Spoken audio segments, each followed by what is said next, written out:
लड़कियों के विवाह की उम्र को 18 वर्ष से 21 वर्ष तक कानूनी तौर पर बढ़ाने को लेकर देश में विवाद, देश में पक्ष और विपक्ष में कई तरह की बातें कही जा रही हैं। इस विवाद के कानूनी, सामाजिक, धार्मिक इन सब पक्षों को समेटते हुए और आर्थिक पक्षों को समेटते हुए जो विभिन्न बातें कही जा रही हैं उसको इस कक्षा के माध्यम से समझेंगे।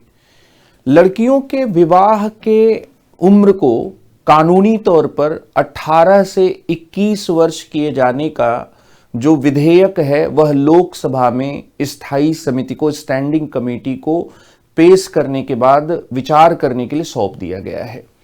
और जो पक्ष में जो सबसे बड़ी बात कही जा रही है वह यह कही जा रही है कि लड़कियों के विवाह की न्यूनतम आयु को 18 वर्ष से 21 वर्ष बढ़ाने पर उसका सामाजिक और स्वास्थ्य संबंधी एक फायदा यह होगा कि इससे बाल विवाह की कुप्रथा पर अंकुश लगाने में सहायता मिलेगी।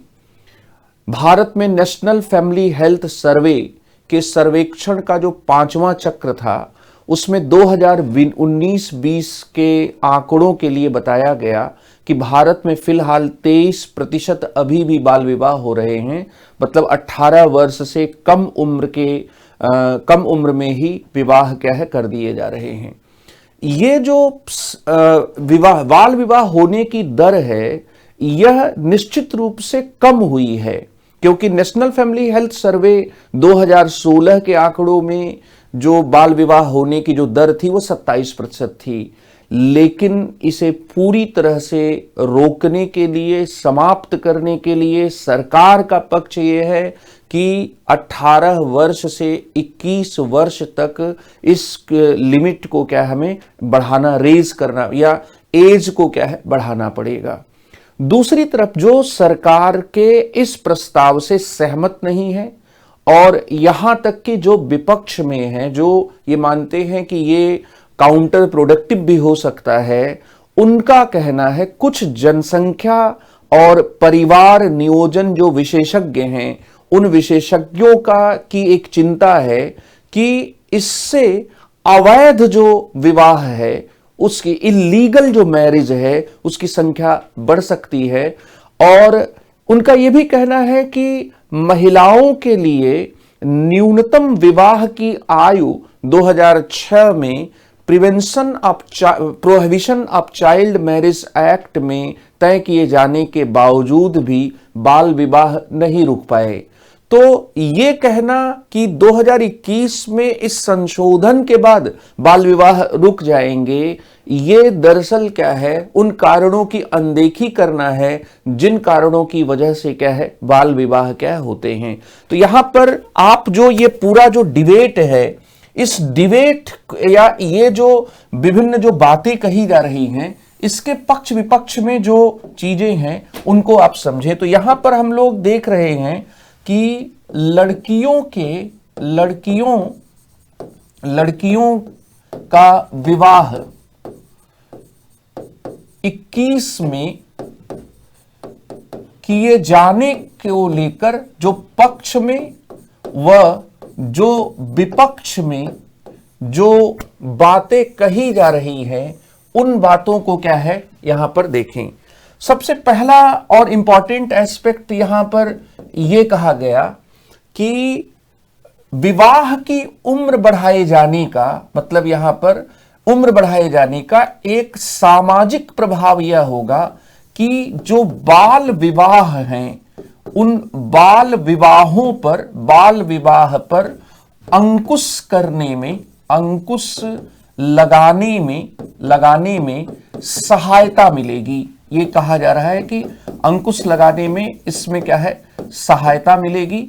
और इसलिए सरकार जो है वह 18 साल से इसको बढ़ाकर 21 साल करना चाहती है। ये पक्ष में एक सबसे मजबूत तर्क जो दिया जा रहा है वह यह है।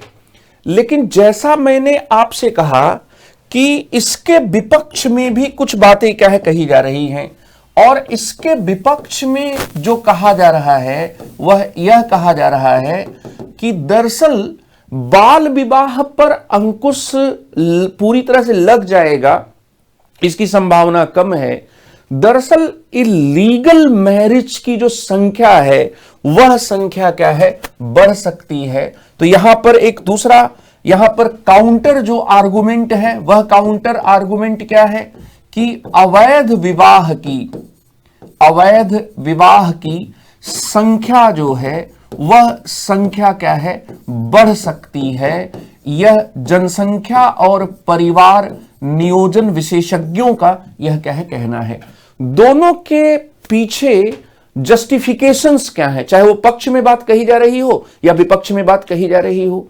तो जो सरकार का पक्ष है वह सरकार का पक्ष दरअसल जो जया जेटली जी की अध्यक्षता में 2020 में जो टास्क फोर्स गठित की गई थी, उस टास्क फोर्स के सुझावों पर आधारित है। और उसमें ये दरअसल माना गया है कि जो बाल विवाह है, वह बाल विवाह जो है वह महिलाओं के कम उम्र में विवाह किए जाने के कानूनी प्रावधान से भी क्या जुड़ा हुआ है। हालांकि जब आप बाल विवाह के बारे में उसके रूट कॉज के बारे में पढ़ते हैं तो बाल विवाह के होने के पीछे जो हमारी सामाजिक धारणाएं हैं, वो सामाजिक धारणाएं बहुत बड़ा कारक हैं। लड़की को पराई संपत्ति मानना, पहले तो लड़की को संपत्ति माना जाता है, इंसान कम संपत्ति माना जाता है, और उसमें भी लड़की को पराई संपत्ति मानना। तो पराई संपत्ति मानना और लड़की के लिए एक गृहिणी के रोल को ही स्वीकार करना, ये जो दोनों धारणाएं हैं, यह भारत में बाल विवाह के होने की एक बहुत बड़ी क्या वजह है। इसको शाब्दिक रूप में ऐसे भी कहते हैं कि जो जेंडर वास्तव में स्टैंडर्ड है और जो ट्रेडिशनल, जो परंपरागत मान्यताएं हैं, जो लिंग संबंधी मानदंड हैं, जो परंपरागत मान्यताएं हैं, जिसमें लड़की की या इस महिला की जो भूमिका जो तय की जाती है, उसके संदर्भ में बाल विवाह की जो प्रथा है वह प्रथा क्या है, जुड़ी हुई है। हालांकि बाल विवाह के पीछे यूनिसेफ जैसे जो संगठन हैं, वो संगठन अपनी रिपोर्ट्स में कहते हैं कि इसके पीछे गरीबी भी कारण है, पितृसत्तात्मक मूल्य भी कारण है, इसके पीछे कानूनों का सख्ती से लागू नहीं हो पाना भी कारण है। लेकिन भारत में बाल विवाह के संदर्भ में दरअसल ये जो दो धारणाओं का फैक्टर है, वह धारणाओं का फैक्टर ज्यादा महत्वपूर्ण है, ज्यादा मजबूत है, और वो धारणाएं दो हैं। पहला, लड़की को संपत्ति और पराई संपत्ति मानना, और दूसरा, लड़कियों के लिए एक गृहिणी के रोल को ही पहले से स्वीकार कर लेना। तो यहां पर ये जो फैक्टर है, इसको अगर देखें तो बाल विवाह पर समाज में मौजूद धारणाएं होने की वजह से और कोई समाज सुधार का आंदोलन फिलहाल भारत में इस दिशा में काम नहीं करने की वजह से यह राज्य का दायित्व है कि वह जैसे 1929 के कानून अंग्रेजों के जमाने में बनाए गए, जैसे 2006 का कानून बनाया गया कि इसमें चाइल्ड मैरिज को क्या है, निषेध किया जाए, उसी तरह से यहां पर बाल विवाह पर भी क्या है, अंकुश लगाने के लिए 2021 में भी जो लीगल मैरिजेबल एज है, उस एज को क्या है, बढ़ाया जाए, उस एज को क्या है, बढ़ाया जाए। बाल विवाह होने के लिए, बाल विवाह होने के कारणों में सामाजिक धारणाओं के अलावा इसके साथ ही आर्थिक चीजों की भी भूमिका है, गरीबी भी एक कारण है। इसके साथ ही दहेज जैसी जो प्रथाएं हैं, वो प्रथाएं भी अगर इसको पैदा तो नहीं करती लेकिन इसको मजबूत बनाती हैं। और इसके साथ ही सुरक्षा संबंधी चिंताएं भी हैं। और सुरक्षा संबंधी जो चिंता है, वो चिंता ये है कि जो पब्लिक डोमेन है, जो पब्लिक स्फीयर है, उसमें भारत में, हिंदुस्तान में अभी भी जो महिला है वो सुरक्षित नहीं है। इसलिए या तो अपने वो माता पिता के घर में रहे और या फिर वो अपने पति के घर में रहे। तो यहां ये दोनों जो वास्तव में लोगों की सोच है, वो सोच दरअसल ये सोच भी बाल विवाह की तरफ कह ले जाती है। और किसी जमाने में मनुस्मृति में जो ये बात कही गई थी कि पिता रक्षति कौमारे पुत्र रक्षति यौवने, और अस्थविर पुत्र, जो जब एक लड़की जो है, एक महिला जो है वह वृद्ध हो जाती है तो उसका जो पुत्र है वह पुत्र उसकी रक्षा करता है। जो किशोरावस्था होती है उसमें उसका पिता, जो युवावस्था होती है उसमें उसका पति, और इसके साथ ही वृद्धावस्था में उसका जो पुत्र है वह उसकी रक्षा करता है। न स्त्री स्वातंत्र अहति, स्त्री स्वतंत्र नहीं हो सकती। तो ये जो श्लोक है इसको हम नारीवादी नजरिए से भी देख सकते हैं, लेकिन यहां पर सुरक्षा संबंधी जो चिंता है वो चिंता भी है। तो सुरक्षा की चिंता, गरीबी, इसके साथ ही पितृसत्तात्मक मूल्य, गृहिणी के रूप में ही महिला की भूमिका को स्वीकार करना, लड़की को पराई संपत्ति मानना, ये इसके साथ ही जो कानून है उन कानूनों का सही तरीके से लागू न हो पाना, महिलाओं के विरुद्ध जो हिंसा है उस हिंसा की वजह से और असुरक्षा का बढ़ना, ये सब कारण हैं। तो सरकार यहां पर एक बिल्कुल सोच समझकर यह निर्णय कह कर रही है कि जो सोशल जो परसेप्शंस हैं, जो सोशल वास्तव में थॉट्स हैं, उन थॉट्स को क्या चेंज किया जाए। तो पहला रीजन तो यहां पर यह है कि बाल विवाह पर अंकुश लगाने में सहायता मिलेगी, लेकिन इसके विपक्ष में कहा जा रहा है कि इससे अवैध विवाह की संख्या क्या बढ़ सकती है। जो लोग ये कह रहे हैं कि जो लीगल मैरिजेबल एज है उसको रेज करने पर, उसको बढ़ाने पर जो बाल विवाह है वो रुकेगा, तो उसके विपक्ष में जो लोग हैं उनका ये कहना है कि आप 2006 के कानून को लागू करने के बाद 15 सालों का जो एक समय है वह गुजर चुका है, और 15 वर्षों का जो समय गुजरा है उस गुजरने वाले समय के पॉइंट ऑफ व्यू से अगर देखा जाए तो अभी भी 23% के आसपास जो बाल विवाह है वो हो रहा है। इसलिए जो है वास्तव में कानून में संशोधन करने के बजाय कानून को कठोरता से लागू किए जाने की क्या है आवश्यकता है। और यहीं पर दरअसल क्या है एक दूसरा पॉइंट भी समझ में आता है। पक्ष का दूसरा पॉइंट है कि लड़कियों के लिए विवाह की न्यूनतम आयु 18 वर्ष से 21 वर्ष करके ही बाल विवाह प्रतिषेध अधिनियम 2006 को लागू करते हुए, सुदृढ़ करते हुए बाल विवाह को रोका जा सकता है। इसका मतलब यह है कि यह माना जा रहा है कि prohibition of child marriage act 2006 में, बाल विवाह प्रतिषेध अधिनियम 2006 में संशोधन करके ही उसे ठीक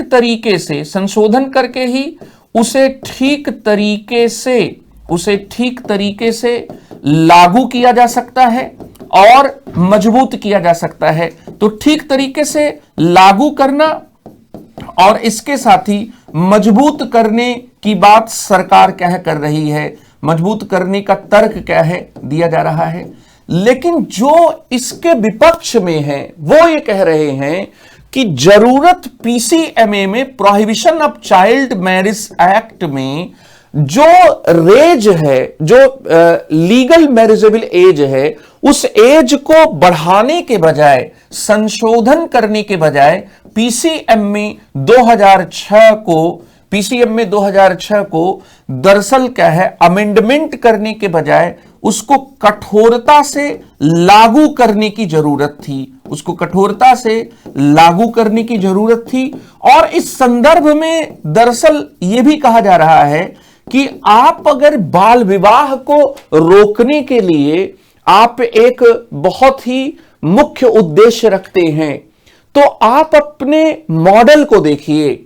जो prohibition of child marriage act 2006 का जो केंद्रीय मॉडल है, उसमें बाल विवाह तभी निरस्त किया जा सकता है जब उसमें कोई एक साझीदार जो बाल विवाह का शिकार है वो चुनौती देता है।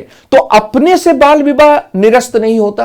तो इस तरह से यहां पर यह भी कहा जा रहा है कि आपका जो ये आप कह रहे हैं कि इससे हम बाल विवाह रोक सकेंगे, तो उस रोकने के संदर्भ में भी कुछ लोग ये कह रहे हैं कि आप ये देखें कि आपने किया क्या।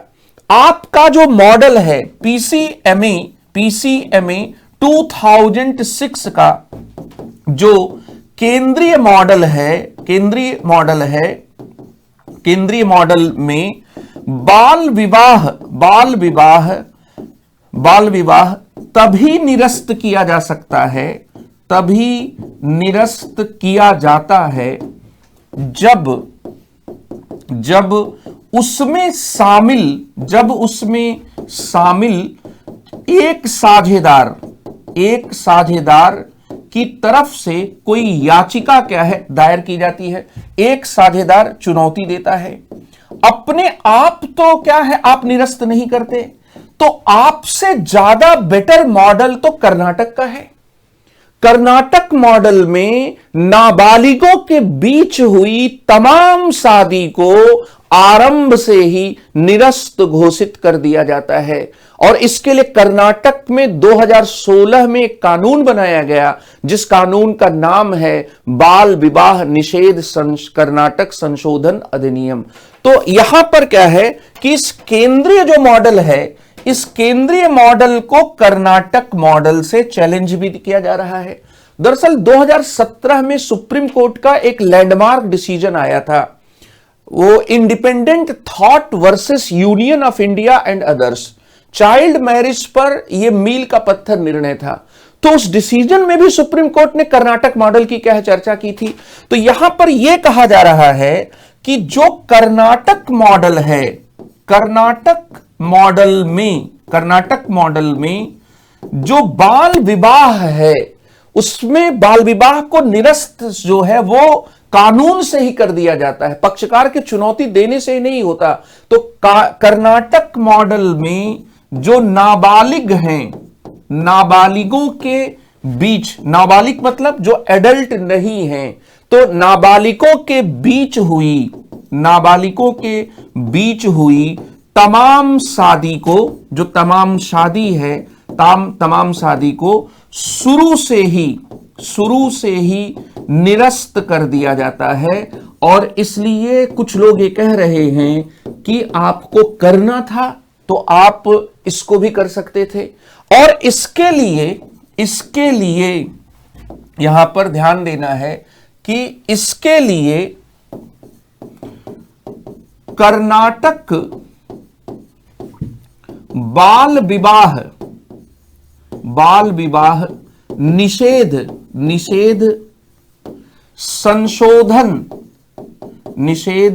संशोधन अधिनियम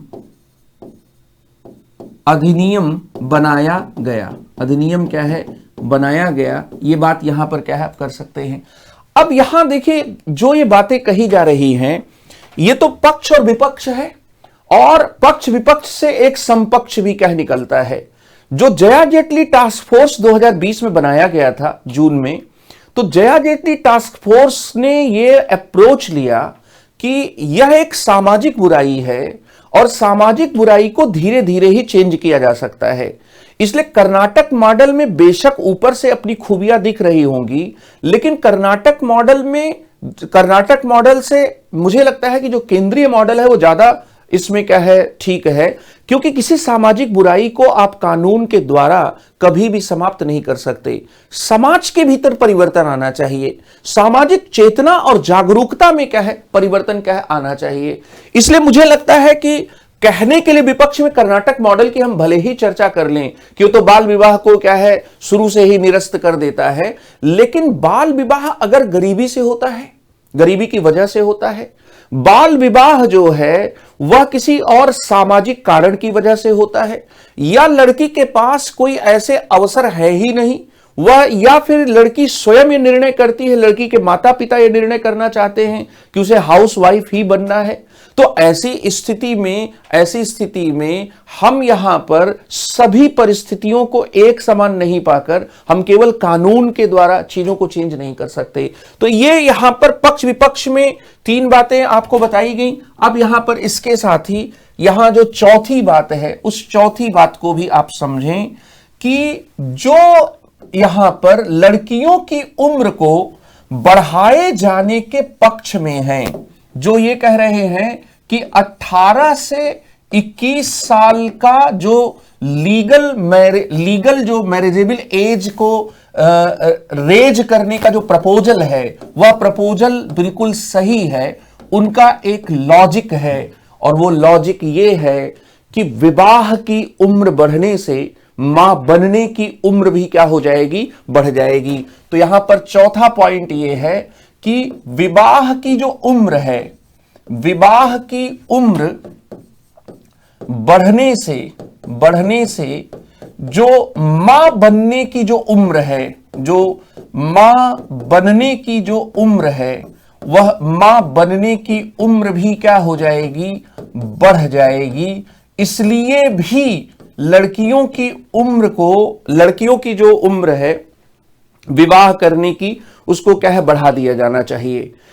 दरअसल आप इसको ऐसे समझें कि एक लड़की के संदर्भ में, एक बालिका के संदर्भ में एक प्रश्न दरअसल क्या है, उसके विवाह का है, मैरिज का है। उसी के साथ जुड़ा हुआ प्रश्न उसके स्वास्थ्य का भी है। और स्वास्थ्य में यहां पर क्या है कि उसका जो रिप्रोडक्टिव हेल्थ है, जो उसका प्रजनन स्वास्थ्य है, और इसके साथ ही जो उसके रिप्रोडक्टिव चॉइसेज हैं, उनका भी प्रश्न है। तो यह माना जाता है, पूरे विश्व स्तर के अध्ययन इस बात को बताते हैं कि विवाह जब 21 वर्ष से कम में होता है, तो 21 वर्ष से कम का जो विवाह होता है, उसमें दरअसल स्वास्थ्य संबंधी खतरे होते हैं। और वे स्वास्थ्य संबंधी खतरे जो है, चाहे वो एंथ्रोमेंट्रिक जो डेंजर्स हो वो हो, चाहे वो एनीमिया का खतरा हो, चाहे वो कुपोषण से जुड़ी हुई जो समस्याएं हैं, वो समस्याएं क्या है, होती हैं। तो यहां पर विवाह से स्वास्थ्य का संबंध क्या है, जुड़ा हुआ है।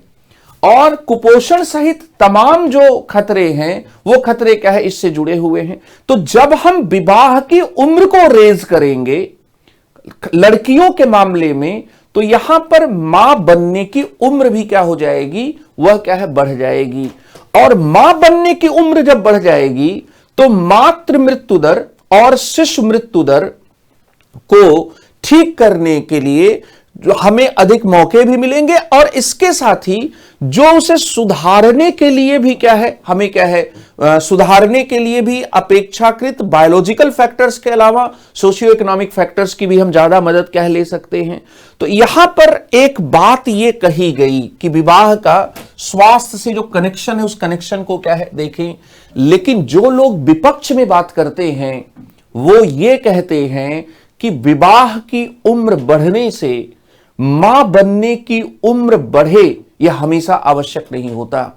और मधु किश्वर जैसी जो लेखिका रही हैं, या जो सामाजिक कार्यकर्ता रही हैं, जो सरकार के विरोध में, खासतौर पर मोदी जी के विरोध में जो लिखती पढ़ती रही है, उनका एक पोस्चर रहा है, उन लोगों ने यहां पर इस पर ऑब्जेक्शन किया। तो यहां पर पक्ष वाले तो यह कह रहे हैं कि विवाह की उम्र बढ़ने से मां बनने की उम्र भी बढ़ जाएगी। और जया जेटली टास्क फोर्स जो 2020 में बनाया गया था, उसमें कहीं ना कहीं एक इनहेरेंट लॉजिक यह भी था, जो लीगल मैरिजेबल एज को बढ़ाने का। लेकिन इसके जो विपक्ष में है, वो लोग ये कहते हैं कि विवाह की उम्र बढ़ने से मां बनने की जो उम्र है वह बढ़ जाएगी। इसमें कोई सीधा संबंध नहीं है। मतलब वे कह रहे हैं कि इसमें कोई सीधा संबंध नहीं है, और यहां वो यूरोप के समाजों का उदाहरण ले रहे हैं। इसमें कोई सीधा संबंध नहीं है, और ये बात मधु किश्वर ने कही। अब यहां पर इसका लॉजिक क्या है, ये जस्टिफिकेशन उनका क्या है? तो यूरोप और अमेरिका में टीनेज प्रेगनेंसीज के दर को बढ़ते हुए देखकर शादी की उम्र कम की जा रही है, भारत में शादी की उम्र बढ़ाई जा रही है। तो अब यहां पर इन लोगों का लॉजिक यह है कि आप यूरोप को देखिए, अमेरिका को देखिए। यूरोप और अमेरिका में जो किशोर गर्भावस्था या गर्भधारण के जो मामले हैं, जो टीनेज प्रेगनेंसी के जो मामले हैं, ये टीनेज प्रेगनेंसी के मामले क्या है, बढ़े हैं। टीनेज जो प्रेगनेंसी है, इस प्रेगनेंसी के जो मामले हैं, ये मामले क्या है, मामले बढ़ने की वजह से शादी की जो उम्र है, वह शादी की उम्र क्या है, कम की जा रही है। और कुछ देशों में तो ऑलरेडी क्या है, कम है। यह तर्क मधु किश्वर ने दिया।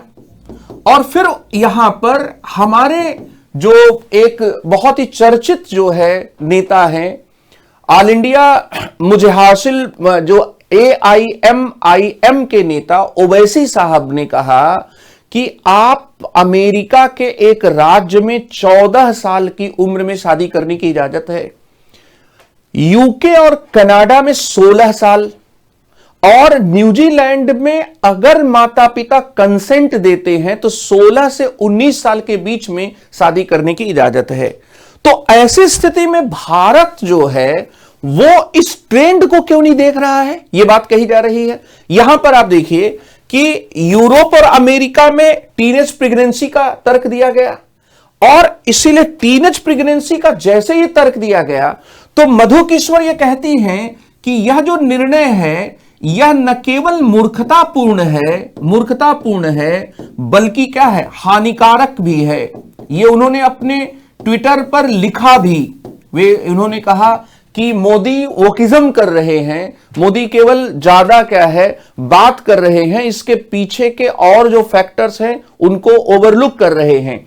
यहां पर इसके साथ ही ओवैसी साहब ने कहा कि आप अमेरिका के एक राज्य में जहां पर 14 वर्ष है, और इसके साथ ही ब्रिटेन और यूके की, अगर ब्रिटेन और कनाडा की हम लोग बात करें तो वहां पर 16 वर्ष है, और न्यूजीलैंड में माता पिता की जो सहमति है वहां 16 से लेकर 19 साल के बीच में एक लड़की शादी कर सकती है।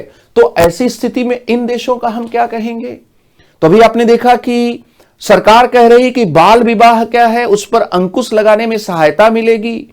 इसके विपक्ष में जो लोग हैं वो कह रहे हैं कि इसका एक जो है अनचाहा नतीजा यह भी हो सकता है कि भारत में इलीगल मैरिज बढ़ जाए।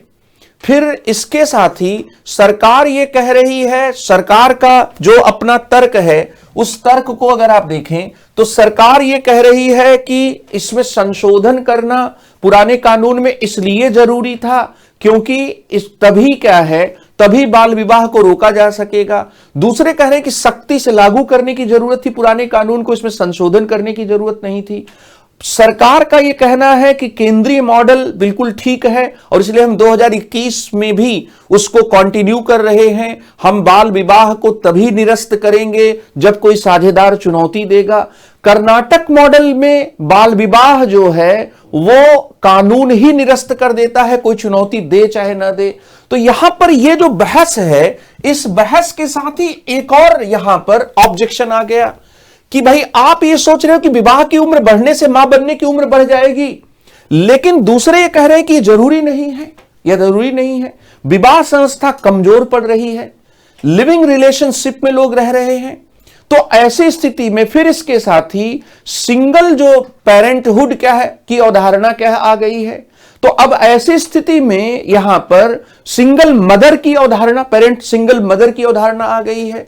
फिर इसके साथ ही यहां पर आप ये देखेंगे कि ये जो चेंजेज हैं उन चेंजेस और इसके साथ ही जो व्यक्तिगत स्वतंत्रता और स्वच्छंदता से जुड़ी हुई चीजें हैं, तो उसको अगर देखें तो टीनेज प्रेगनेंसीज क्या है, यूरोप के देशों में क्या बढ़ रही हैं। सरकार का कहना है कि दरअसल हमने जो स्टडीज की, उन स्टडीज के आधार पर जो जया जेटली टास्क फोर्स, उसके पहले law commission of India, national human rights commission, इनने या फिर सुप्रीम कोर्ट का जो 2017 का independent Thought versus Union of India का चाइल्ड मैरिज पर बहुत ही लैंडमार्क डिसीजन, जिसमें अगर कोई पति अपनी क्या है पत्नी से, जो पत्नी नाबालिग है, उसके साथ कोई जिस्मानी संबंध या सेक्सुअल इंटरकोर्स करता है तो उसे रेप माना जाएगा। यह बात सुप्रीम कोर्ट ने क्या है अपने डिसीजन में कह दी।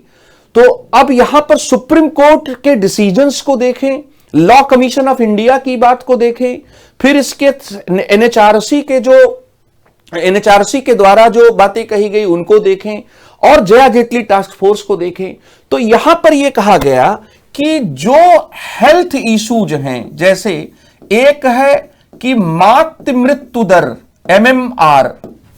एमएमआर, जो जन्म लेते समय, बच्चे के जन्म लेते समय जो मां की मृत्यु हो जाती है, तो यहां पर मातृ मृत्यु दर, इसके साथ ही शिशु मृत्यु दर, इन्फेंट मॉर्टेलिटी जो रेट है, शिशु मृत्यु दर, ये जो दोनों हैं, इसमें कमी लाना है। अगर इसमें कमी लाने के लिए, और इसके साथ ही जो पौष्टिकता है उसका स्तर जो है उसको सुधारने के लिए, इसके साथ ही भारत में जो जेंडर रेशियो है, वो जेंडर रेशियो क्या है, वो भी बिगड़ा हुआ है कई राज्यों में। पंजाब में, हरियाणा में जो जेंडर रेशियो है इतना बिगड़ चुका है कि लड़कियों को दूसरे राज्यों से कई बार खरीद कर शादी करने की खबरें क्या आती हैं। तो वहां ऐसे राज्यों में क्या स्थिति होगी। तो जो जन्म के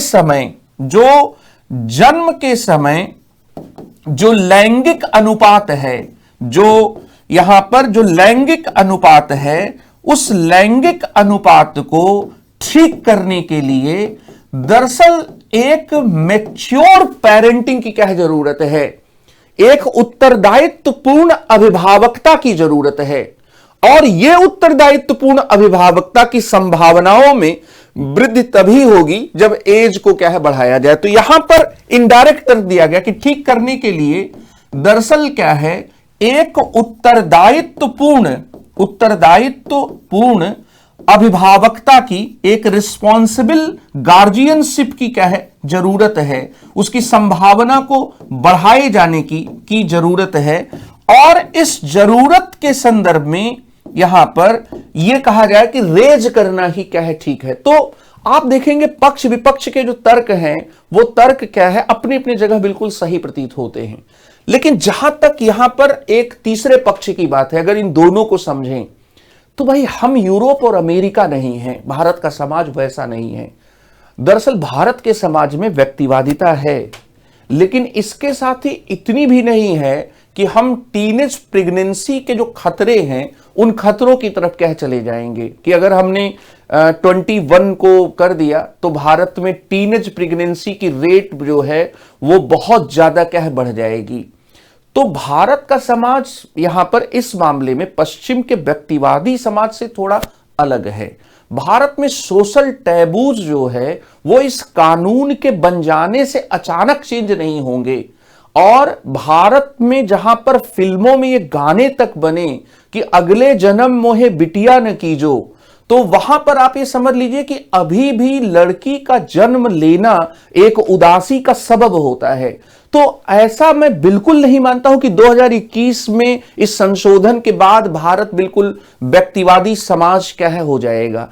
तो इसमें मुझे लगता है कि यहां पर सरकार का जो पक्ष है ये पक्ष बिल्कुल दुरुस्त है। और जो ऑब्जेक्टिव और रीजंस जो prohibition of child marriage amendment bill 2021 में गवर्नमेंट ने प्रस्तुत किए जया जेटली टास्क फोर्स के आधार पर, वो बिल्कुल दुरुस्त हैं। वहां पर इस बात में कोई क्या है, संदेह क्या है, नहीं किया जा सकता। चीजें बहुत बदली हैं। पहले की तुलना में लड़कियां स्कूल कॉलेज में अब ज्यादा हैं और लड़कियों की उच्च शिक्षा में, हायर एजुकेशन में उनकी भागीदारी को बढ़ाने के लिए, इसके साथ ही उन्हें आर्थिक क्षेत्र में आत्मनिर्भर बनाने के लिए इसकी जरूरत थी। इसके साथ ही जो विवाह का स्वास्थ्य से संबंध है, विवाह का सेहत से भी संबंध है और विवाह का समाज से भी संबंध है और विवाह का एक व्यक्ति के अपने अधिकारों से भी संबंध है। तो हमें सारे एंगल्स को क्या समझना पड़ेगा। विवाह को केवल और केवल एक व्यक्ति के एंगल से ही नहीं समझना पड़ेगा कि हमारे अधिकार क्या कम हो गए, जिस पर भी मैं आगे आ रहा हूं। तो इसलिए सरकार की जो यहां पर सरकार का जो पक्ष है वो भारत के संदर्भ में ज्यादा ठीक है। फिर इसके साथ ही क्या है कि जो कानून में संशोधन का प्रस्ताव लाया गया उसमें लिखा गया कि स्वयं को आत्मनिर्भर बनाने के लिए सभी लड़कियों को विवाह करने से पहले रोजगार के क्षेत्र में प्रवेश मिले और वे वर्क फोर्स का हिस्सा होने का उनको अपॉर्चुनिटी मिले। इसके लिए भी जो लीगल मैरिजेबल जो एज थी उसको रेज करने की क्या है जरूरत थी। तो एक पॉइंट यहां पर, ये तो 5 पॉइंट हुए। हम लोग यहां पर नेक्स्ट पर आते हैं। जो छठवां पॉइंट है वो छठवां पॉइंट क्या है, तो यहां पर छठवां पॉइंट पक्ष में क्या है, वो पक्ष में पॉइंट ये है कि लड़कियों को स्वयं को आत्मनिर्भर बनाने के लिए और इसके साथ ही यहां पर स्वयं को आत्मनिर्भर बनाने के अलावा लड़कियों को विवाह करने से पूर्व रोजगार के क्षेत्र में प्रवेश देने के लिए, लड़कियों को विवाह से पूर्व रोजगार के क्षेत्र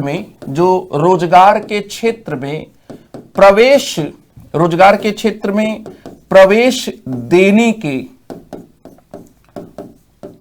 के लिए दरअसल ये जो उम्र बढ़ाई गई ये क्या है जरूरी था।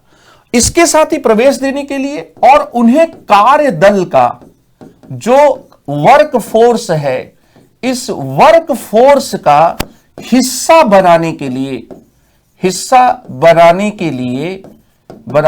लिए न्यूनतम जो उम्र है उस न्यूनतम उम्र को बढ़ाना ठीक है। न्यूनतम उम्र को बढ़ाना क्या है ठीक है। अभी तक के जो आर्गुमेंट मैंने दिए वो सेहत या स्वास्थ्य यहां पर क्या है और सामाजिकता के आधार पर कह दिए गए।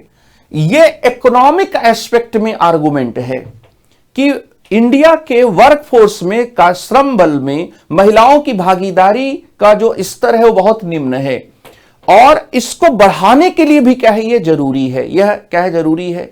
तो यहां पर एक और बात है कि स्वयं को आत्मनिर्भर बनाने के लिए सभी लड़कियों के संदर्भ में यह बात क्या है कही जा रही है। सरकार तो यही कहेगी कि वो सभी लड़कियों के जीवन में सुधार चाहती है, लेकिन यहां पर जो विद्वान हैं उनका एक विपक्ष में आर्गुमेंट भी है कि आप सभी की बात जो कह रहे हैं वो ज्यादा है, सभी महिलाओं के लिए नहीं, बल्कि यह जो 18 से 21 की न्यूनतम उम्र को बढ़ाना है वह एक सीमित उच्च वर्ग की महिलाओं को रोजगार के क्षेत्र में प्रवेश कराएगा और कार्यदल का हिस्सा बनने का अवसर मिलेगा और वो उन्हें मिलेगा जो अपने अधिकारों के प्रति जागरूक हैं।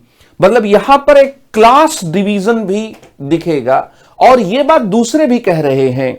जैसे इंडियन एक्सप्रेस ने आज एक न्यूज छापी है फ्रंट पेज पर और उसमें उसने माइनॉरिटीज के जो ऑब्जेक्शंस हैं, जो माइनॉरिटी कम्युनिटी के ऑब्जेक्शंस हैं, जैसे पारसी कम्युनिटी के जो ऑब्जेक्शंस हैं, क्रिश्चियन कम्युनिटी के जो ऑब्जेक्शंस हैं, मुस्लिम कम्युनिटी के जो ऑब्जेक्शंस हैं, उन ऑब्जेक्शंस को बताया है।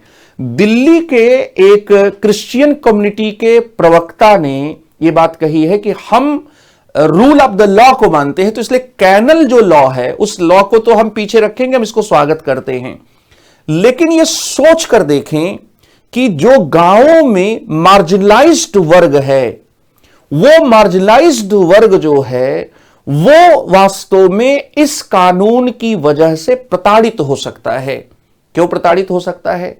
क्योंकि आपने 21 साल कर दिया, पुलिस वालों को पता लगा कि XYZ गांव में एक लड़की की शादी 21 साल के पहले हो गई, कानून बनने के बाद की स्थिति की प्राकल्पना कर रहा हूं।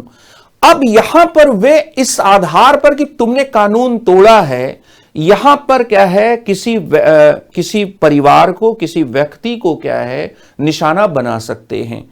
तो यहां यह भी बात है कि जो ग्रामीण क्षेत्रों में जो एक हाशिए पर पड़ा हुआ तबका है, उस तबके के लिए यह जो संशोधन है वो संशोधन उतना लाभदायक नहीं होगा, यह बात क्या है कही जा रही है। तो यहां पर तर्क यह है कि हमेशा से यह रहा है कि कुछ चीजों का लाभ जो है समाज के निचले तबके में नीचे छन छन कर पहुंचता है, जिसको इनफिल्ट्रेशन थ्योरी कहते हैं। यहां पर हम सीधे जो है यहां पर लाभ की भागीदारी हर मामले में क्या है नहीं कर पाते हैं। तो यहां पर जो इसके विपक्ष में बात कही जा रही है, वह विपक्ष में बात क्या कही जा रही है? वह विपक्ष में बात यह कही जा रही है कि सभी महिलाओं के लिए तो नहीं,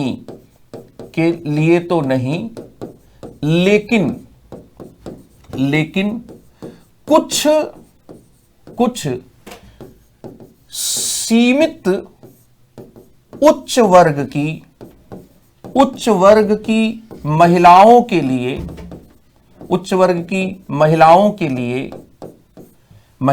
लिए यह रोजगार में प्रवेश के लिए और श्रम बल में, जो श्रम बल है उस श्रम बल में भागीदारी के लिए ज्यादा अवसर उपलब्ध कराएगा। ये बात यहां पर क्या है कही जा सकती है, उपलब्ध कराएगा, ये बात कही जा सकती है।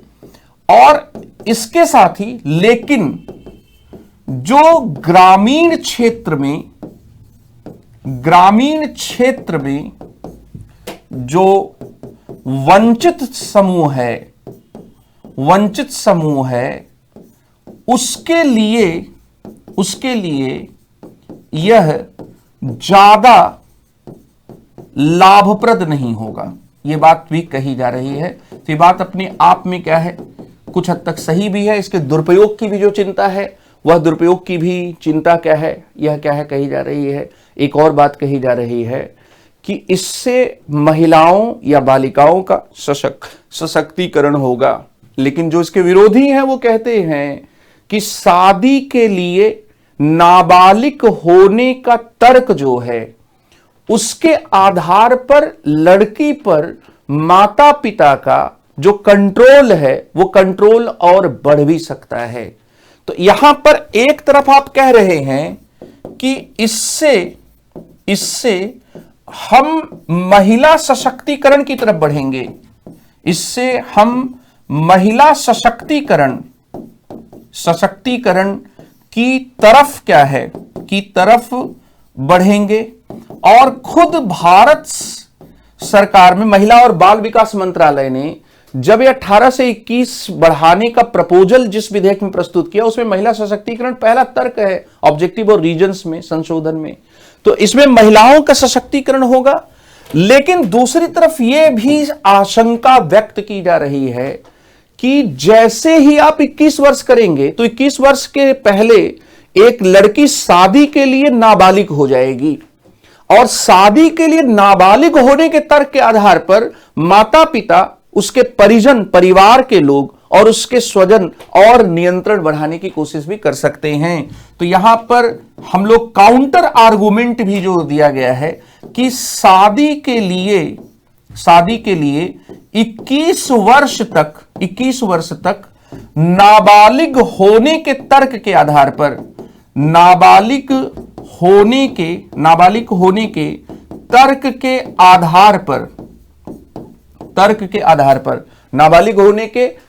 आधार पर माता पिता का नियंत्रण, पेरेंटल कंट्रोल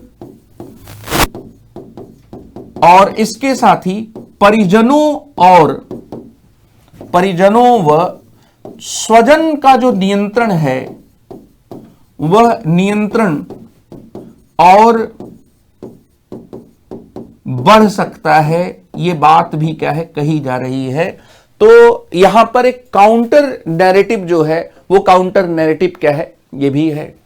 फिर इसके साथ ही आप देखेंगे कि एक और यहां पर पक्ष में एक और जबरदस्त बात क्या है कही गई, और वो बात यहां पर यह है पक्ष के संदर्भ में कि सुप्रीम कोर्ट ने 2017 में चाइल्ड मैरिज पर एक लैंडमार्क डिसीजन दिया था। भारत में 2009 में एक एनजीओ गठित किया गया, इंडिपेंडेंट थॉट, जो चाइल्ड मैरिज के क्षेत्र में काम करता है या चाइल्ड मैरिज रोकने के क्षेत्र में काम करता है। तो उसने क्या है सुप्रीम कोर्ट में इंडियन पेनल कोड की एक धारा है 375 सेक्शन 375, जो 375 जो है वो धारा के अपवाद के संदर्भ में उसने सुप्रीम कोर्ट में एक मुकदमा क्या है दायर किया। मामला यहां पर यह था कि उसने यह तर्क दिया कि इंडियन पेनल कोड के धारा 375 के अपवाद दो में एक लड़की के विवाहित जो बाल कन्या है और अविवाहित बाल कन्या, मैरिड चाइल्ड गर्ल चाइल्ड और अनमैरिड चाइल्ड गर्ल में क्या है भेद किया जा रहा है। अगर एक मैरिड चाइल्ड गर्ल है और उसका पति उसके साथ जो है सेक्सुअल इंटरकोर्स करता है तो वो रेप नहीं होगा, और जो अनमैरिड चाइल्ड गर्ल है उसके साथ क्या है वह रेप क्या होगा, ऐसा मतलब निकला। सुप्रीम कोर्ट ने अपने independent Thought versus Union of India 2017 के केस में इंडियन पेनल कोड की धारा 375 के अपवाद 2 को, जिसमें एक विवाहित लड़की के एक बाल चाइल्ड को या बाल लड़की को यहां पर इस आधार पर क्या है उसके खिलाफ कुछ भी होने वाले मामले को रेप के रूप में क्या है परिभाषित किया। तो यह बड़ा ही लैंडमार्क केस माना जाता है, और इसमें सुप्रीम कोर्ट ने बहुत ही तसल्ली से यह बातें बताई कि जो चाइल्ड मैरिज है वो कैसे एक लड़की के जीवन को गरिमा के साथ जीने के अधिकार और उसके जो रिप्रोडक्टिव चॉइसेस हैं, राइट टू बॉडीली इंटीग्रिटी है, जो दैहिक अखंडता का जो उसका अधिकार है, उस अधिकार को कैसे कह नष्ट करते हैं। तो सुप्रीम कोर्ट ने इसमें डिसीजन दिया कि जो बाल विवाह है वह एक लड़की के अधिकारों का हनन करता है, और इसके साथ ही 15(3) की जो भावना है उस भावना के भी क्या है यह प्रतिकूल है। 15(3) भारतीय संविधान का अनुच्छेद 15(3) जो है वह बच्चों और महिलाओं के लिए राज्य अगर कोई विशेष प्रावधान करता है तो उससे उसे रोका नहीं जाएगा, उसके बारे में क्या बात करता है। तो उच्चतम न्यायालय के 2017 के independent Thought versus Union of India में दिए गए निर्णय के अनुरूप जिस बाल विवाह को दैहिक अखंडता और प्रजनात्मक चयन के अधिकार के साथ जोड़कर देखा गया था, उसको ये जो संशोधन है वो संशोधन आगे बढ़ा रहा है। इसको सरल भाषा में भी समझें कि एक व्यक्ति का अपने शरीर पर क्या है वह क्या है अधिकार होता है, और यह व्यक्तिवाद में व्यक्तिगत स्वतंत्रता में सबसे एक महत्वपूर्ण बातों में से एक है। बहुत बड़े एक विचारक रहे हैं John Stuart Mill. John Stuart Mill की एक लाइन है जो अक्सर पॉलिटिकल साइंस में पूछी जाती है और उसको कोड किया जाता है कि व्यक्ति अपने शरीर पर, अपने मन पर संप्रभु है, वह सॉवरेन है अपने बॉडी पर। तो अगर व्यक्ति अपने शरीर पर संप्रभु है तो उसके शरीर के साथ कुछ भी करने का जो अधिकार है वो अगर उसके कंसेंट के बगैर होता है तो ये उसके स्वतंत्रता का क्या हनन है और उसकी गरिमा को भी नकारना है। तो यहां पर सुप्रीम कोर्ट ने दरअसल इस वास्तव में जो बाल विवाह था उसको इस रूप में कह देखा।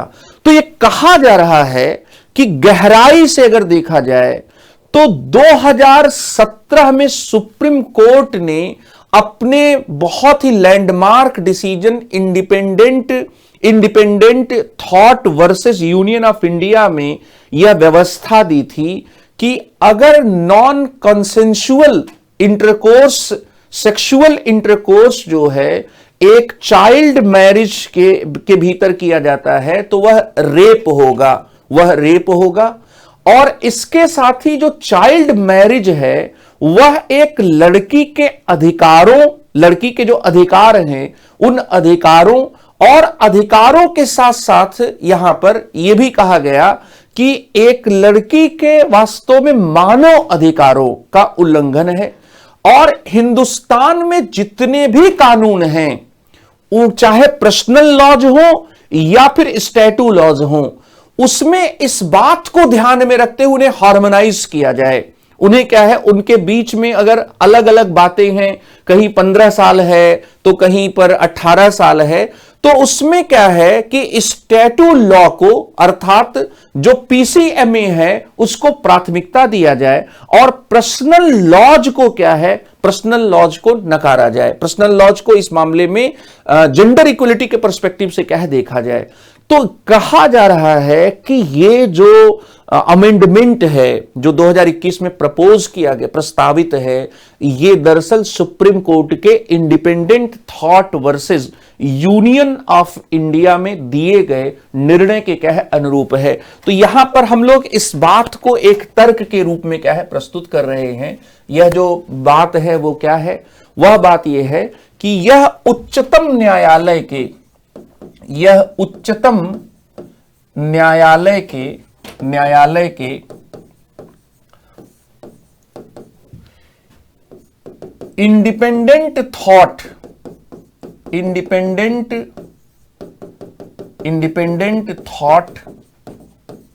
Thought versus Union of India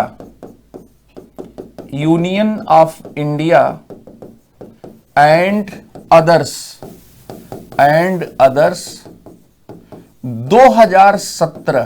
2017 के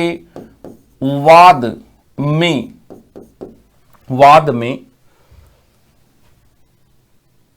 लड़की के या यहां पर वाद में दैहिक अखंडता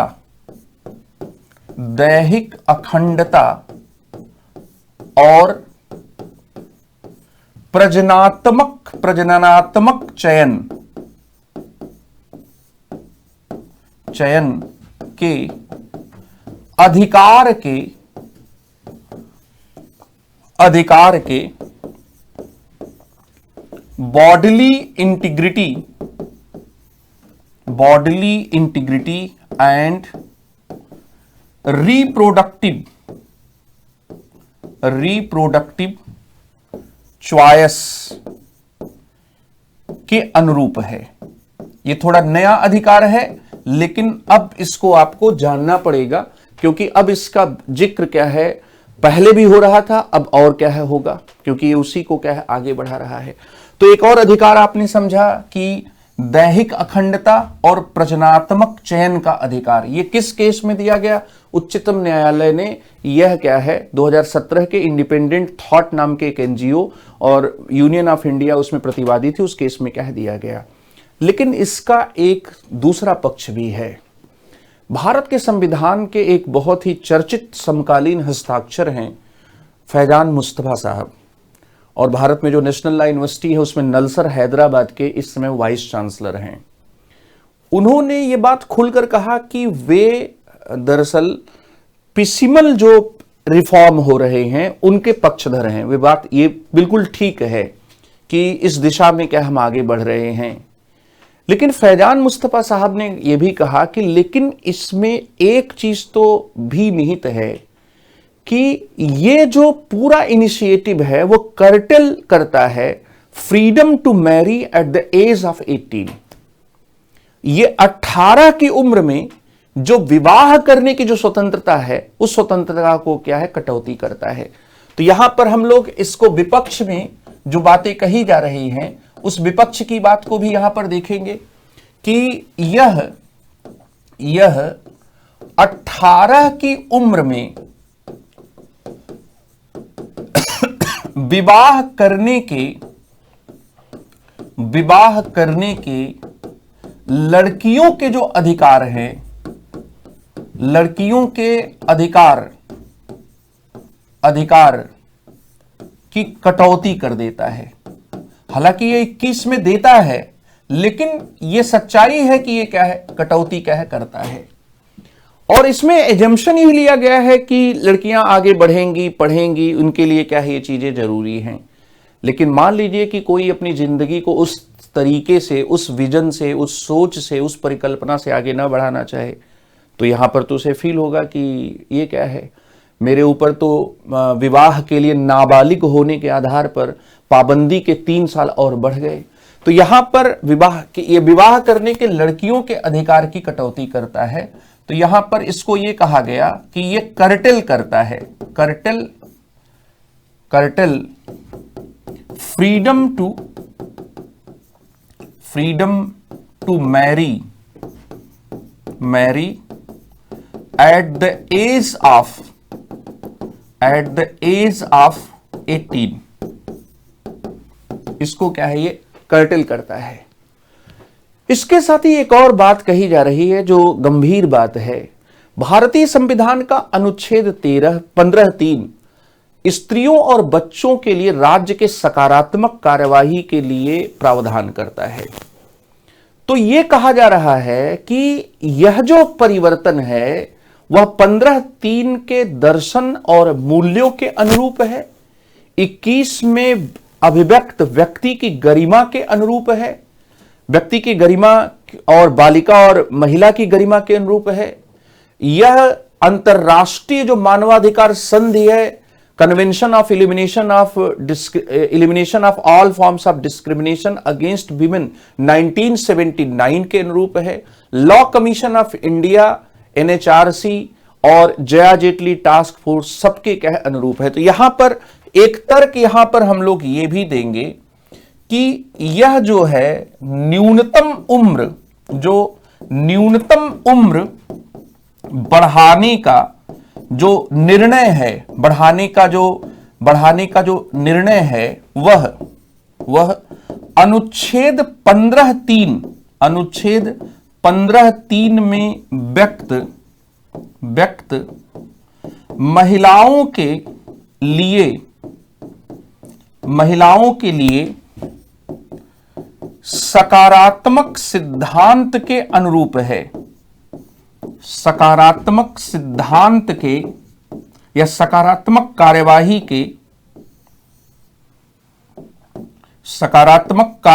के अनुरूप है और यह अनुच्छेद 21 में व्यक्त गरिमा के अधिकार या गरिमा के तत्व, जीने का अधिकार गरिमा के साथ है, गरिमा के तत्व के अनुरूप है। इतना ही नहीं, यह अंतरराष्ट्रीय मानवाधिकार संधि CEDAW 1979, CEDAW convention on elimination of all forms of discrimination against women, इसके साथ ही लॉ कमीशन ऑफ इंडिया, यहां पर हम लोग देखें कि लॉ कमीशन ऑफ इंडिया की रिपोर्ट्स NHRC और जया जेटली टास्क फोर्स के अनुरूप है। इसलिए एक यहां पर यह भी, और इसके साथ ही ये independent Thought versus Union of India के भी क्या है, अनुरूप है, जिसमें चाइल्ड मैरिज को क्या है, उसको एक खास कॉन्टेक्स्ट में कहा गया था कि चाइल्ड मैरिज जो है वो रेप हो सकती है या रेप की परिस्थितियों को निर्मित करती है। लेकिन दूसरी तरफ जो इसके विरोधी हैं उनका भी अपना एक तर्क है और उनका यह कहना है कि अनुच्छेद 19 में दिए गए निजी आजादी में आप कटौती करते हो। ओवैसी साहब ने कहा, ये संसद में बोला उन्होंने। एक केरल का संगठन है democratic youth federation of India, वो भी यही बात कह रहा है। तो यहां पर इनका कहना है कि यह जो आप रेज कर रहे हो न्यूनतम उम्र को, यह अनुच्छेद 19 के अधिकारों की आप क्या कर रहे हो, कटौती कर रहे हो। अधिकार की क्या कर रहे हो, कटौती कर रहे हो। और एक व्यक्ति जो है अगर 18 साल की उम्र में व्यवसाय कर सकता है, कॉन्ट्रैक्ट साइन कर सकता है, इसके साथ ही लिव इन रिलेशनशिप में रह सकता है, एज ऑफ कंसेंट भी 18 साल है, तो एज ऑफ मैरिज को रेज करना, उससे अलग करना, यह क्या है, ठीक नहीं है। तो यहां पर आप देखेंगे कि यह क्या है, अधिकार में कटौती है, यह ओवैसी साहब ने कहा। इसके साथ ही केरल के एक संगठन democratic youth federation of India ने भी यह बात कही। और इसके अलावा जो यहां पर इंडियन यूनियन मुस्लिम लीग के सांसद जी हैं, उन्होंने यहां तक कहा कि यह जो है अनुच्छेद 25 के क्या है, खिलाफ है। तो यहां पर क्या है कि कुछ लोगों ने कहा कि यह अनुच्छेद 25 के क्या है, खिलाफ है। अनुच्छेद 25 में अंतःकरण की स्वतंत्रता, किसी भी धर्म को मानने की स्वतंत्रता, किसी भी धर्म को मानने की स्वतंत्रता यह है। इसके साथ ही एक और एनजीओ है यंग वॉयस नेशनल मूवमेंट, वो ये कहता है कि यह right to decide when to marry के खिलाफ है। दरअसल ये जो है, यह right to decide when to marry, और एक लड़की जो है कब किससे कहां विवाह करने का एक अधिकार रखती है, उस अधिकार को यहां पर क्या है, कटौती किया जा रहा है। तो यह भी एक डिबेट है। लेकिन यहां पर यह कहा जाएगा कि अगर 14-15 को लागू करने की बात आएगी तो हमें 14-15 को पहले वरीयता क्या देना पड़ेगा, क्योंकि लैंगिक भेदभाव को कम करने, समाप्त करने और लैंगिक समानता की गारंटी, समानता का अधिकार पहले है। तो अगर समानता और स्वतंत्रता के अधिकारों में टकराव होता है तो सुप्रीम कोर्ट ने कुछ ऐसे मामले हैं जहां पर समानता के अधिकार को ज्यादा क्या है, वरीयता क्या है, देने की बात कही है। फिर इसके साथ ही यहां पर हम लोग नेक्स्ट पॉइंट भी ले सकते हैं, और वो है कि कुछ लोगों का यह कहना है कि लड़कियां ज्यादा पढ़ सकेंगी और करियर बना सकेंगी। बहुत सिंपल एक बात कही जा रही है कि इससे क्या है, लड़कियां जो है वह ज्यादा पढ़ सकेंगी और इसके साथ ही क्या है, और करियर बना सकेंगी, करियर भी क्या है, वे बना सकेंगी। ये बात क्या है, कही जा रही है। लेकिन जो इसके विरोधी हैं उनका कहना है कि भाई आप हिंदी फिल्मों को भी देखिए। 2016 में एक मूवी आई थी हैप्पी भाग जाएगी, तो एक सांसद ने बड़ी ही आपत्तिजनक और विवादास्पद बात कह दी। शफीकुर रहमान बर्क साहब थे, सपा सांसद। उन्होंने कहा कि शादी की उम्र बढ़ने से लड़कियां ज्यादा आवारगी भी करेंगी। अब यही है, चमकते चांद को टूटा हुआ तारा बना डाला। तो अब यहां पर क्या है कि बिल्कुल यहां कोई कह रहा है कि ज्यादा पढ़ सकेंगी, करियर बना सकेंगी। दूसरे लोग ये कह रहे हैं कि लड़कियां जो हैं इससे ज्यादा आवारगी, हालांकि बड़ी आपत्तिजनक बात है, बाद में उन्होंने इसे वापस भी ले लिया, ज्यादा आवारगी कर सकेंगी। लेकिन जो पब्लिक परसेप्शन है उसमें से कुछ लोगों का यह है कि मटरगश्ती ज्यादा बढ़ जाएगी और लड़कियां भी लड़कों से पीछे नहीं हैं, तो हैप्पियां अब ज्यादा भागेंगी। ये सब भी बातें लोग कह रहे हैं। मैं टीवी चैनल पर हिंदुस्तान के एक न्यूज को देख रहा था, तो उसमें इस तरह की क्या है बातें आई। तो ये जो परसेप्शन है, उस परसेप्शन को भी क्या है कि इससे क्या है कुछ और भी क्या है चीजें बढ़ेंगी। इसके साथ ही जो यहां पर यह कहा जा रहा है, एक और बात कही जा रही है कि जो यहां पर लैंगिक समानता है, लैंगिक भेदभाव है, उसको खत्म करने के लिए स्वास्थ्य और परिवार कल्याण में सुधार करना क्या है, आवश्यक है। मतलब यहां पर लैंगिक जो भेदभाव है, लैंगिक भेदभाव को खत्म करने के लिए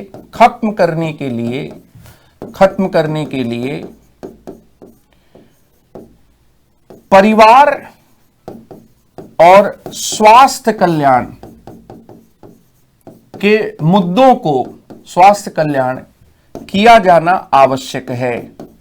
लेकिन यह बात दूसरों को डाइजेस्ट नहीं हो, या कुछ लोग इस पर भी ऑब्जेक्शन करते हैं। उनका कहना है कि राज्य का ऐसा कोई भी इनिशिएटिव क्या है, ये ठीक नहीं है। दरअसल ये जो रेज करने का, मिनिमम जो मैरिज एज है उसको रेज करने का जो प्रस्ताव है, ये पर्सनल कानूनों में हस्तक्षेप करता है, आक्रमण करता है। ये एक बहुत बड़ा क्या है, मसला है। दरअसल एक समुदाय की अपनी जीवन पद्धति होती है और भारत का संविधान अनुच्छेद 25 उन पर्सनल कानूनों पर आधारित जीवन पद्धति को मानने, आचरण करने, प्रचार करने का अधिकार देता है। यह पर्सनल कानूनों के अनुसार व्यक्ति की जिंदगी चले या फिर भारत के कानून, धर्मनिरपेक्ष कानूनों के अनुसार व्यक्ति की जिंदगी चले, इसके टकराव का भी मुद्दा है। तो जो लोग इसका विरोध कर रहे हैं वो ये भी कह रहे हैं कि ये पर्सनल कानूनों में हस्तक्षेप ही नहीं बल्कि उन पर क्या है, आक्रमण करता है। और ये एक बहुत बड़ा तर्क है जिसके आधार पर कुछ ईसाई, मुसलमान, पारसी वे क्या है, यहां पर वे कह रहे हैं। और इसमें सीधे सीधे ये बात लिखी भी हुई है कि निम्न जो पारसियों के कानून हैं, जो 1872 के ईसाइयों के कानून हैं, जो हिंदू विवाह कानून है, अगर उसमें भी संशोधन क्या है किया जाएगा। तो यहां पर यह भी कहा जा रहा है। तो जो यहां पर एक दिशा दिख रही वो ये है कि यहां क्या यूनिफॉर्म सिविल कोड जो है वो विवाह के उम्र के मामले में क्या आ रहा है, तो यस आ रहा है। मुद्दा यहां पर वो जो पकड़ रहे बात, वो पकड़ने वाली बात क्या है कि यूनिफॉर्म सिविल कोड जो है, यूसीसी जो है, क्या विवाह के न्यूनतम कानूनी उम्र के मामले में धर्मों के आधार पर उसे नहीं देखा जाएगा, बल्कि क्या है, वो धर्मनिरपेक्ष व्यवस्था के आधार पर देखा जाएगा और सभी नागरिकों को इसमें समान संहिता का पालन करना होगा। ये हो रहा है। तो यहां पर क्या है कि जो 44 और 25 के बीच की जो बहस है, अनुच्छेद 44 जो समान नागरिक संहिता लाने की बात करता है, जिसमें यह सपना सजोया गया है कि अमर अकबर एंथोनी, चाहे वो हिंदू, मुसलमान और ईसाई, वे किसी भी धर्म से ताल्लुक रखते हों, उनके विवाह के, उनके तलाक के, उनके बच्चों के गोद लेने के, उनके संपत्ति के अंतरण के, उनके गुजारा भत्ता के, उनके समाजों में या उनसे जुड़े हुए लोगों के संदर्भ में जो कानून होंगे वो एक समान होंगे। तो यहां पर पर्सनल जो लॉज हैं, उन लॉज में कम से कम विवाह की न्यूनतम उम्र के संदर्भ में यह बात क्या है कही जा रही है कि यहां पर एक हस्तक्षेप क्या हो रहा है। फिर इसके साथ ही कुछ लोग कहते हैं जो इसके समर्थन में हैं कि यह बहुत ही संसूचित किस्म का निर्णय है, जिसमें मध्यम और निम्न आय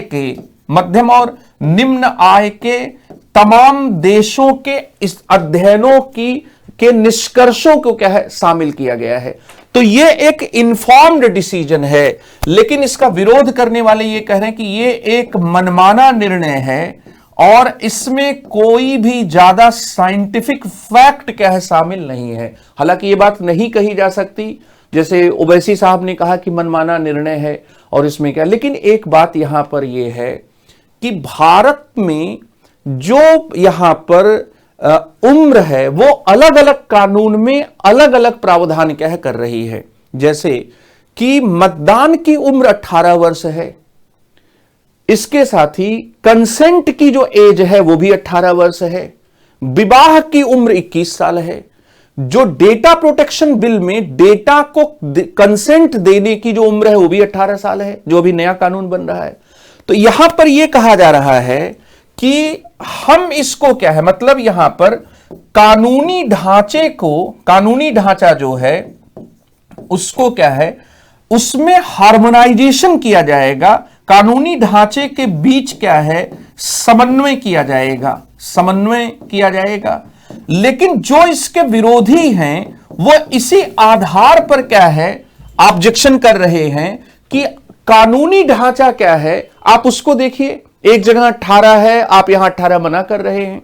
जैसे ओवैसी साहब ने कहा कि वहां पर आप जो है कंसेंट, जो डेटा कंसेंट के लिए जो एज है कि मैं अपने मोबाइल का डेटा किसी दूसरे को दे सकता हूं, उसका कंसेंट दे सकता हूं, 18 साल है। लेकिन मैरिज की जो कंसेंट, मैरिज को लेकर जो आप लीगल एज तय कर रहे हो 21 का है। फिर इसी तरह से जो और कंसेंट है, जैसे जो सेक्सुअल कंसेंट है वो भी 18 वर्ष है। तो यहां पर यह कहा जा रहा है कि जो समन्वय है, मतलब यहां पर कानूनों के बीच क्या है, जो कानून है उन कानूनों के बीच क्या है, असंगति है, कानूनों के बीच क्या है, असंगति है। और इसके साथ ही क्या है कि कुछ लोगों ने यह कहा कि आपको लिंग समानता लानी थी तो आप 21 साल से उम्र घटाकर लड़कों की 18 साल कर देते, दोनों की 18-18 कर देते, लिंग समानता आ जाती। लेकिन इसमें भारत सरकार का पक्ष है कि अगर लड़कियों की उम्र 18 करते तो बाल विवाह को कम करने, एमएमआर को कम करने, आईएमआर को कम करने, न्यूट्रिशन लेवल को अच्छा करने, ये टारगेट्स क्या अचीव नहीं किए जाते।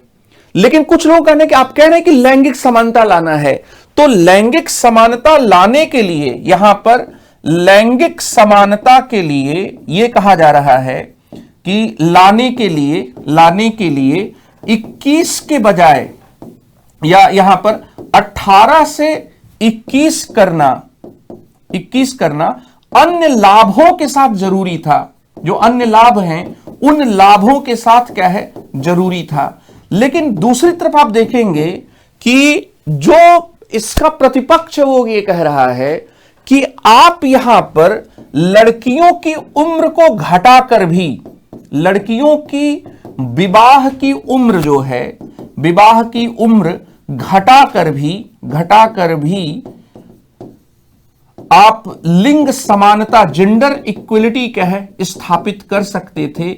आपने ऐसा नहीं किया। आप कहीं ना कहीं उस पैट्रियार्कल जो फ्रेमवर्क है उस फ्रेमवर्क को क्या है, आगे बढ़ा रहे हैं। फिर इसके साथ ही आप देखेंगे कि खाप पंचायतों ने भी मीटिंग की कुछ दिनों पहले, और खाप पंचायत के लोगों ने कहा कि सरकार सबसे पहले तो हिंदू कानून में, हिंदू विवाह कानून में संशोधन करे।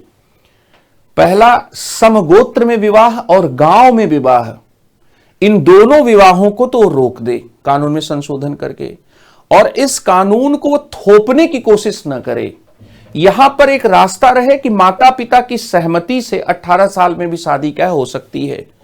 फिर इसी तरह से जमायत उलेमा जैसे जो संगठन हैं, वो उनका कहना है कि शादी की न्यूनतम आय तय करना, न्यूनतम जो आयु है उसको तय करना न लड़कियों के हित में है, न किसी समाज के हित लाभदायक है, और इससे नैतिक मूल्यों को भी हानि पहुंचेगी।